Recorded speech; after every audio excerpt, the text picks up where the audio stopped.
What's going on, deal makers? Welcome back to the channel and welcome to another video. Hey, if this is your first time here, hey, my name is Sir Derek. I'm a financier and deal maker. Honestly, it's just a fancy way of saying that I raise and provide capital to companies and I negotiate mergers and acquisitions. Now, on today's video, we're going to be reacting to another CNBC video. Like I told you guys, guilty pleasure. I love CNBC's Make It and everything.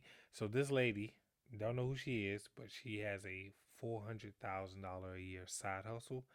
I'm very much interested in knowing what she's doing, you know, and how can I get a little bit of that. All right, let's jump into it. Growing up in a And please remember to like and subscribe. Nigerian household, it was emphasized to us to either become an engineer, a doctor, or a lawyer. Out of all my siblings who are engineers, I was the only one who studied architecture. In the firms I was working in, I felt that we were catering to the elites, and I felt that I needed to do something that helps like an everyday individual, like a homeowner or someone who just needs someone to come into their house and renovate their bathroom. So I decided to start Gentero. My name is Chisom Okulehe. I am 35 years old and I make $163,000 a year as an architectural designer.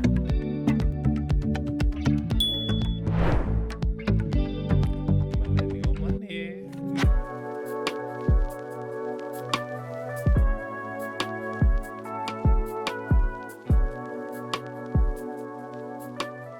So Gentero basically is a consulting firm where we hire architects, interior designers, graphic designers, and photo editors. Last year, Gentero Design brought in more than $400,000 in revenue. Right now, I have about 60 clients in the US. Right now, I don't actually have a physical office. I just use my home office.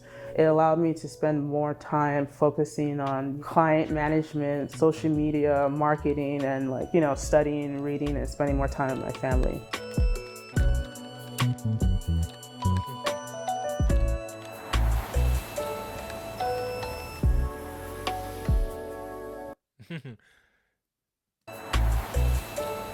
So cute. Such cute kids. Okay. So that's one side. I would say that's a pretty big house.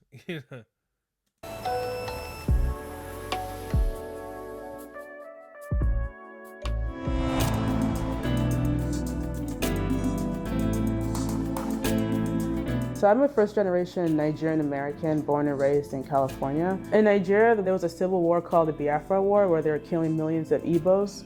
I'm from the Igbo tribe. My dad actually was a refugee from Nigeria during the Biafra War. So he actually took the last plane from Nigeria to the US.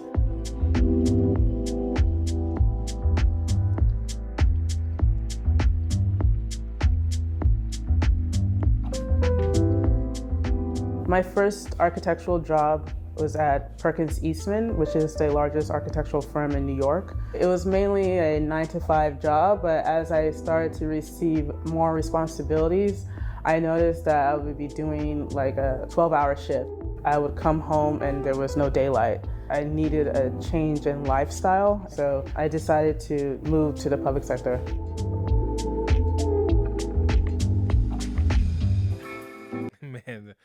Man, them jobs would definitely, them private jobs, especially if you're on Wall Street or Wall Street adjacent, they would definitely wring you dry.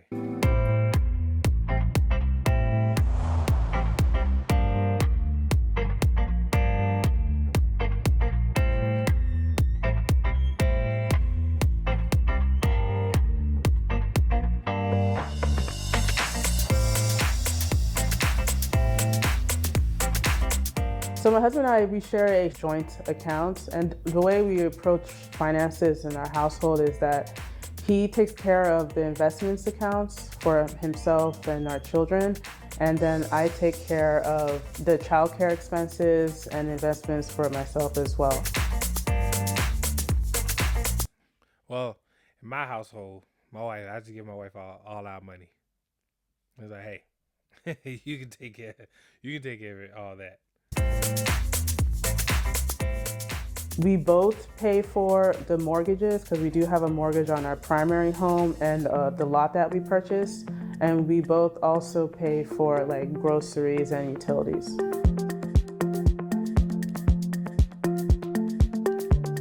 Last year, the revenue that we generated from Gentero went mostly into high yield savings account after we paid ourselves.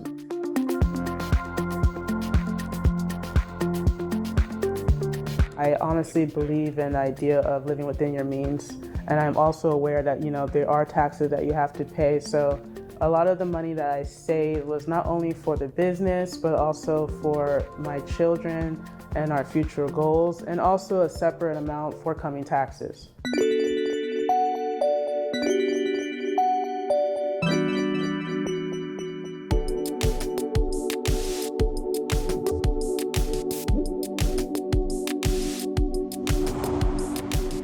As a senior architect at Port Authority, I mainly do infrastructure projects, which include train stations and airports. One of the projects that I worked on is the JFK Terminal 1 project. The main project that I have now is a train station, the Harrison project in New Jersey.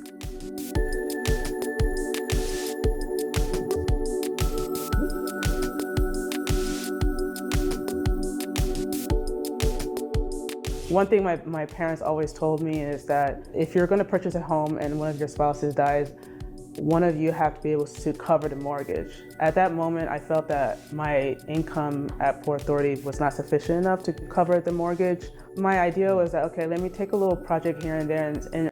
Well, that's what you have life insurance for. It's definitely what you have life insurance for. A minimum should be 10 years, but 20 years, 10 plus years. That's what you're looking for and everything. But I mean, hey, great. I mean, great mindset to have. Definitely great mindset to have. Earn some extra income. So as I was taking a bunch of side gigs, I remember the first project I had was like $20, and this is more about graphic design where I'm creating ads for my first client, which was Indeed.com.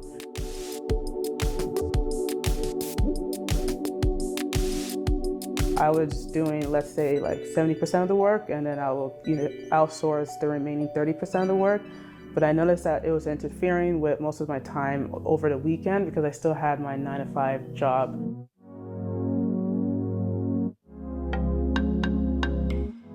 So if a client comes to me, I could come up with a concept and then share that concept with a team member, and then he or she would do the entire production work where I would just oversee or QA/QC their work.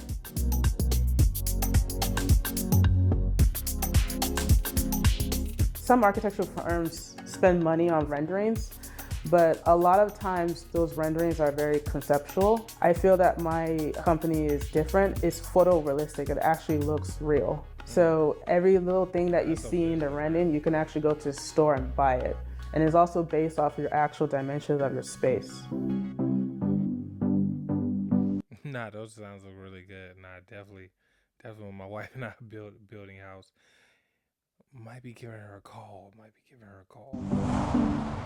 In the next few years, I'm hoping that Gentero will grow as a business and we would create partnerships with developers in New York, New Jersey, or anywhere else in the United States.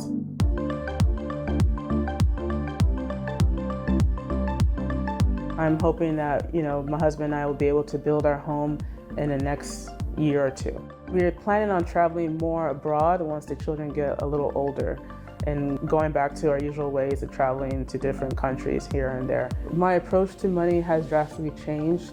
I strongly emphasize on the importance of generational wealth, which translates to investments.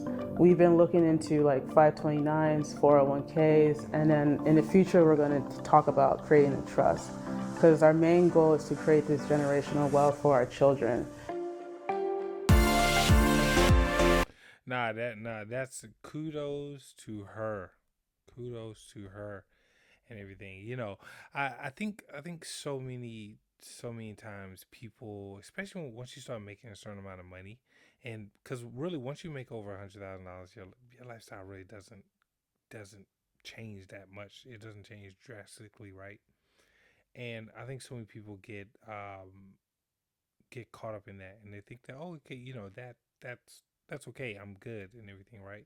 luckily she had the mindset of like, oh, what if my husband dies, and can I cover the mortgage and everything? Not sure how much her mortgage costs, but sure, right? Um, that's for her to then start something, keep it a side hustle. I think that's probably the most annoying thing that I see with a lot of people. That they might have a good job, and then they start something on the side, and their initial goal, let's say their initial goal was to make a little bit extra money and everything, and let's say they make half their salary, right? What I've seen is that when people start making half their salary, they start really trying to exit stage left, right? And it's like, I get it, but for the vast majority of people that I've known that have actually successfully replaced their income, left their jobs and things like that, they're actually right back working a job, not really, really by choice though, really by choice, right? Because I mean, hey, they get bored, or they've set up a system in a way to where, okay, they don't really have to, you know, do this, or the pressure, the pressure of you're the boss. Yeah, I may be making a lot. Let's say if I'm making more money, but sometimes the pressure can also get to you as well, and everything. I've been, working on my own and kind of doing my own thing for what, like, I think the last job I had was like 2012, and I had a side hustle that was making just as much money, right? Probably more. And then we ended up selling that business, and everything. Then that's what kind of made me quit, because I wanted to kind of transition to something else. And sometimes I do kind of regret that. I'm not gonna lie. But you know, for most people, just keep the side hustle the side hustle. Build it up. Have that. Have a goal where it's going towards savings, or going toward investing, or going towards something. Whether you're buying a house, or give kids funds or something like that, right? Either way, very, very much proud of this lady and her husband and everything, and commend them for for what they're doing, especially what she's doing and everything. So, hey, but again, with all that being said, listen, thank you so much for making it all the way to the end of the video and putting up with little old me. I truly appreciate you. Please remember to like and subscribe if you like the video, and because that really helps out the channel. And really, with all that being said, I will see you guys on the next one. All right, peace.